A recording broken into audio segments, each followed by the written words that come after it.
Hey everyone, so here is my High Botanist commentary guide thingamajiggy, and I'm going to start off with saying that I am using the Ascendance spec for this fight. I feel this is really the only spec that you want to use Ascendance, or the only thing that this is a horrible. This is not going to be an outtake, guys.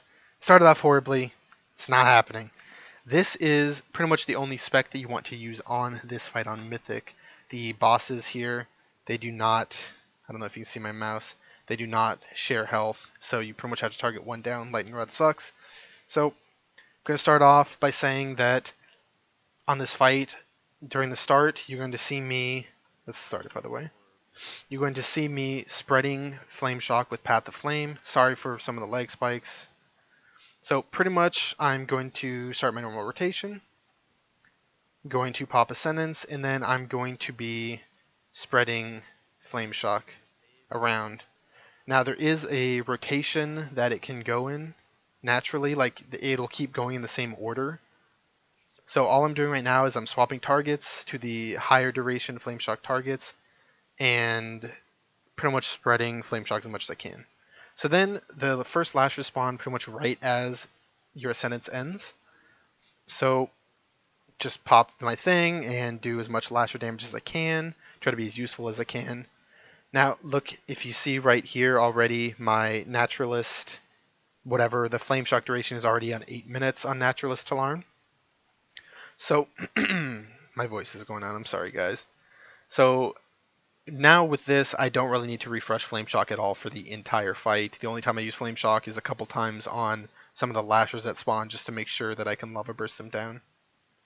So now pretty much I'm going to be single targeting down Naturalist, and Chain Lightning, although the damage does not count on the other bosses, it has higher potential damage with static overloads and things like that. That will net me more overall boss damage and way more Maelstrom generation. So I'm using Chain Lightning on these, but I try not to use Chain Lightning when I have Power of the Maelstrom procs, because then you just, you do the single target damage as much as you can. So always swap to Lashers as much as you can. I was by far the highest Lasher DPS here in this fight. Yeah, so just try to get those down as much as you can. Now here I'm just going back and I'm just continuing to focus down Naturalist Tel'arn, the first guy that we're killing. And I'm using Chain Lightning, because again, it's with 4 targets with the Plasma Sphere, you get a lot of Maelstrom and stuff in. And just again, I do want to reiterate, damage done to the other bosses on Mythic does not even count on the logs. So don't try to just cleave them just because you can. Like, the only reason I was doing it was just to get the extra Maelstrom as much as I could. So I was always using my Power of the Maelstrom procs as much as I could as well. So these ads spawned pretty much right because we phase transitioned, and in phase 2, 2 lashers spawn from each of those orbs that die. So these kind of surprised us here. We were not ready for these because the last orb died right after the first boss died, so it's technically phase 2 where the orbs spawn lashers. So yeah, these plasma spheres, whenever they die, they will spawn 2 lashers. So here I'm just chain lightning down, and I'm getting ready and making sure that I chain lightning as much as I can, because you get good lasher damage that way, as well as, especially if you get a static overload, you're getting good boss damage as well, and a lot of Maelstrom generation if you are not already gapped. So here it is important to note that my Ascendance does come off cooldown. We saved High Botanist for last. This is our 7th kill. Most people go here after Trilliax and go 4th, maybe Croesus or something. So I want to mention that because we came here like 3 weeks later than most guilds would in terms of progression, that we overgeared it, and our DPS as a whole has pretty good gear. This was our first kill in the boss, and we had a 98 percentile speed ranking. We were like ranked 12 in the world or something like that, I think, which is very good for a first kill. It is quite insane, actually. Again, I'm chain lightning down ads here. But the whole point being is that I'm holding on my Fire Elemental, and I also use Stormkeeper here, so I just pop Stormkeeper and having it up for these lashers to get as much damage as possible. As you saw on the little right hand, they were doing 3 million plus damage per chain lightning. which is a lot for 4 targets. Again, so sorry to keep getting interrupted here. The Ascendance, if I had popped it as soon as it came up, it would not have been up right during the start of the phase when you lust and have everything where you really want to burn it down. So I decided to hold on to Ascendance and Fire Elemental just to make sure I have it at the very start of phase 3, which is the most important part. That's where you really need to burst the boss down as fast as possible, and I wanted to make sure I had those cooldowns up ready for Lust, and just in case I got targeted by one of the abilities that makes me have to pretty much sacrifice myself to avoid the mechanic. You're supposed to, like, you know, kill yourself and not have to deal with one of the mechanics. So I really just wanted to save it here. So again, continuing just Chain Lightning, I'm saving my Stormkeeper right now because I want to use it for right after my Ascendance during the last phase, which is about to come up. So unfortunately, dealing with the Lashers, and had to move for this damn, whatever it's called, Controlled Chaos. So I had to move a bit for that.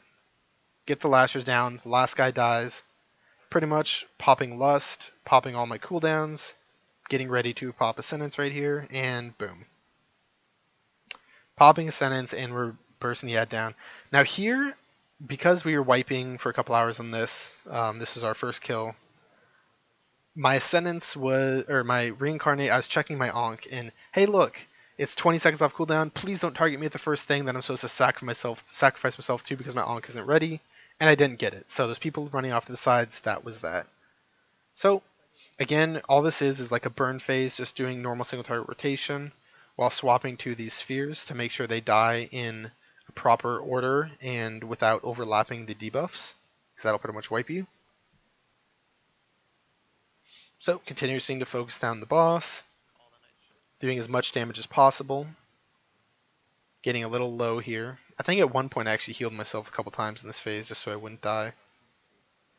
Maybe I didn't, I actually don't know. So again, continuing to go down here. More plasma spheres are coming out. You want to burst these down as soon as possible. There's really not too much to talk about here in terms of what I'm thinking. Yeah, I just healed myself a couple times, so I was low. I didn't want to get bursted down by the next plasma sphere. This fight in phase 3 is pretty much a race against time, a race against all the mechanics and the insane amount of damage that your tank will take, magic damage, with the root that he's stuck in place. So we had to dispel here. This is where it got a little sketchy, because there's a solar collapse, there's the toxic spores, we have to kill the lashers, we have to dodge the controlled chaos, and we have to kill the plasma spheres. So these lashers are taking a while to die. Boss is at like 12%. And here I'm yelling out like, kill the plasma spheres, because we're about to wipe to them if we don't kill them, if we head focus the boss. So the second plasma sphere dies. Unfortunately, I die pretty much, boom, right there. But I have Ankh, we have him at 1%, boom, kill. So, important things to note on this fight. Do not, make sure that when you are spreading your Path of Flame, when you're spreading your Flame Shock using Path of Flame, I would like to go back to this area real fast on this video. And I want to show you, can I slow speed on here? Maybe not. But I want to show you that the rotation is always going the same. So the top one that I'm attacking now has a 1 minute duration. And then it's going to pop onto the lowest duration one at 38 seconds. So watch. I start to cast on this one. Boom. Has 1 minute. So now I cast on this one, and that causes Naturalist to get a 1 minute one. Then I'm going to cast on that one to go back to Arcanist. And then once I cast on that one, it's going to go to the Solarist. Now again, it doesn't look like it's on the target on my Tidy Plate thing right up here, but it is. It's right down here. Just once it gets to a certain duration, it does not show up there. So when I use it on this one again, it's going to go to Naturalist. Boom. And then I deal with the Parasitic Lashers with Stormkeeper. So keep in mind that it's not completely random to where they jump to. That there is kind of an order to how the Flame Shock will spread. And on this fight that is important because since boss damage does not count on bosses that are not your priority target, that you really want to make sure you're using as few lava bursts as possible on the non-priority targets, because then you're just wasting time doing damage to these targets that isn't doing anything. So once you learn the Path of Flame rotation and how you can rotate the which targets you're hitting, and you'll know for sure which target is going to be affected by your next highest Path of Flame Shock duration thingy. So by doing that, this is something I did not learn at the start. I kind of caught on to it after some polls. So um, don't just wildly lava burst random targets, because then you're just wasting lava bursts. You're wasting time that you could be damaging the priority target. And yeah, so pretty much just try to learn the rotation, and you'll see that it will go in an order. It'll like boom, boom, boom, boom, boom, boom. It'll keep going in the same order for that first early on little bit where it's easier to track it.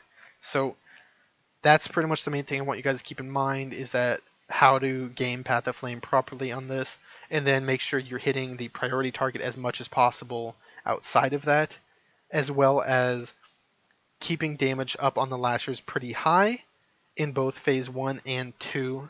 And that is the most important thing. I did end this fight with way more lasher damage than anyone else, but I actually want to look. What was my final DPS? 863k. On logs, it ended up being about 720k. So pretty much I did 140k extra DPS to the other bosses that weren't priority targets that got cut out on log damage. But because I spread my Path of Flame properly, most of that is just Flame Shock damage with some Chain Lightning damage mixed in. There weren't really any Lava Burst casts that I wasted on them outside of the initial spreading. So again, that's all I got for you guys in this video. Thank you so much for watching, and I will see you guys in my next video.